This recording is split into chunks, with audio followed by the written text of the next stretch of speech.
रचना और केशव गांव में खिलौने बेचते थे। एक दिन जब वह शहर खिलौने लेने जा रहे होते हैं तो उनकी बस का कहीं खाई में गिरकर एक्सीडेंट हो जाता है, जिसमें रचना और केशव की मौत हो जाती है। उनकी दोनों बेटियां पिंकी और रिंकी अब अनाथ हो चुकी थी। रचना का भाई विवेक शहर में काम करता था। जब उसे खबर मिली तो वह अपने दोनों भांजियों को लेने पहुंच जाता है।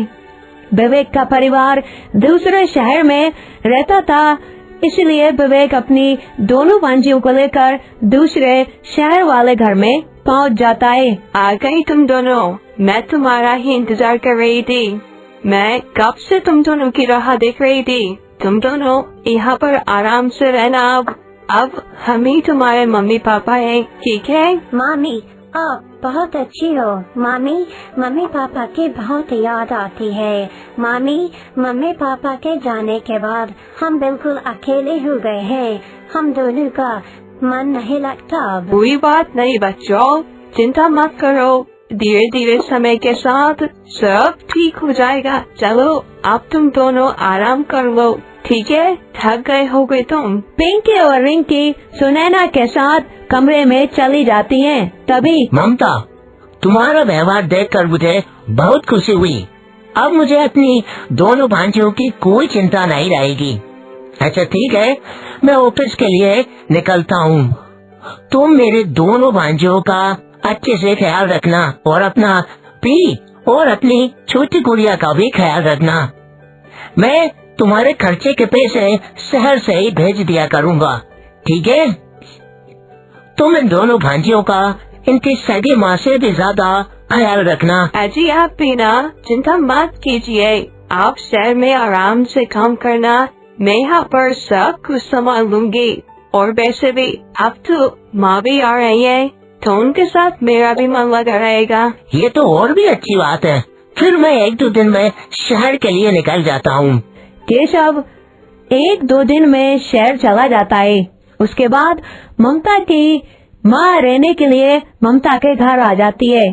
ममता का असली रूप अब सामने आने वाला था। मम्मा, मम्मा, मैं स्कूल जा रही हूँ। अब बेटा जाओ, स्कूल जाओ, खूब मन लगा कर पढ़ाई करो, ठीक है? आराम से जाना, ठीक है? मामी जी, हम दोनों भी स्कूल जाने हैं। हम दोनों भी स्कूल जाने के लिए तैयार हो चुके हैं। तुम दोनों अभी स्कूल नहीं जाओगे। तुम दोनों से मुझे कुछ काम है। तुम दोनों बाद में स्कूल जाना, ठीक है? जाओ सुनैना, तुम बेटा स्कूल जाओ। ये दोनों बाद में स्कूल पहुंच जाएंगे, ठीक है? और तुम दोनों जाओ रसोई में जाकर चाय नाश्ता बना लो।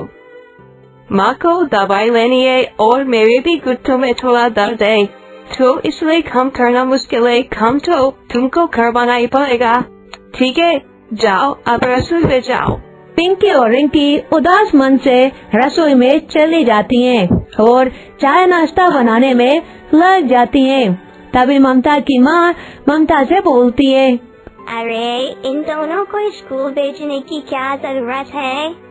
इन दोनों से तू घर का काम करवाया कर। सारा काम तू अकेले करेगी क्या?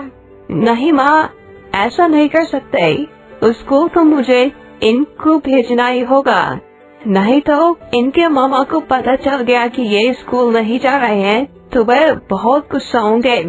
पर तुम चिंता मत करो, मैंने ऐसी योजना बनाई है जिससे शक्ति भी मेरी होगी और भक्ति भी मेरी होगी। ममता बहुत चालाक होती है। ममता जानबूझकर पिंकी और रिंकी को घर के काम में उलझाए रखती है ताकि वह स्कूल समय से न पहुंच सके और घर का काम कर सके। अब रोजाना स्कूल देर से जाने के कारण पिंकी और रिंकी के स्कूल की पढ़ाई पर बहुत ज्यादा असर पड़ने लगा। पिंकी और रिंकी की पढ़ाई को लेकर उनकी टीचर भी पिंकी और रिंकी पर गुस्सा करती हैं। क्या बात है पिंकी और रिंकी, तुम दोनों समय पर स्कूल नहीं आती हो। देखो, अगर तुम रोजाना ऐसा करोगे और टाइम पर स्कूल नहीं आओगे तो मैं तुम्हारे मामा जी से तुम्हारी शिकायत करूँगी।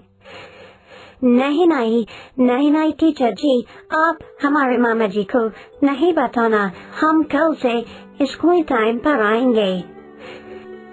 पिंकी और रिंकी जब मामी को सारी बातें बताती हैं, तब वह गुस्से में पिंकी और रिंकी से बोलती है, पिंकी और रिंकी, याद रखना, अगर ये बात तुम्हारे मामा जी तक पहुंची तो वह मेरा तो कुछ नहीं बिगाड़ पाएंगे, लेकिन तुम्हारा स्कूल जाना हमेशा के लिए बंद हो जाएगा। इसलिए तुम्हारी भलाई इसी में है कि तुम ये सारी बातें अपने मामा जी को ना बताओ, और जैसा मैं बोल रही हूँ वैसा करो।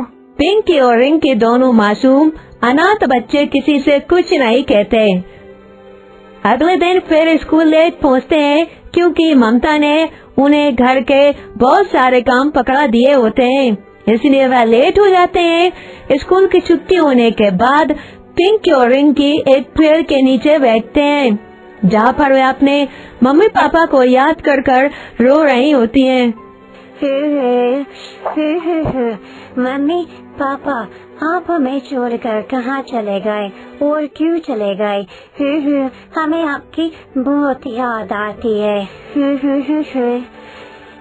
हाँ हाँ हाँ मम्मी पापा, आपकी तरह हमें यहाँ पर कोई भी प्यार नहीं करता है, कोई भी हमारा ख्याल नहीं रखता है। इतनी जल्दी आप हमें छोड़कर क्यों चले गए? बोलो मम्मी जी हमसे करके सारा काम करवाती है, हम स्कूल भी टाइम पर नहीं पहुँचते। हम मामा जी को भी कुछ नहीं बता सकते, हम करें तो क्या करें? पिंकी और रिंकी दोनों रो रही होती हैं कि तभी उनके पास एक व्यक्ति आता है।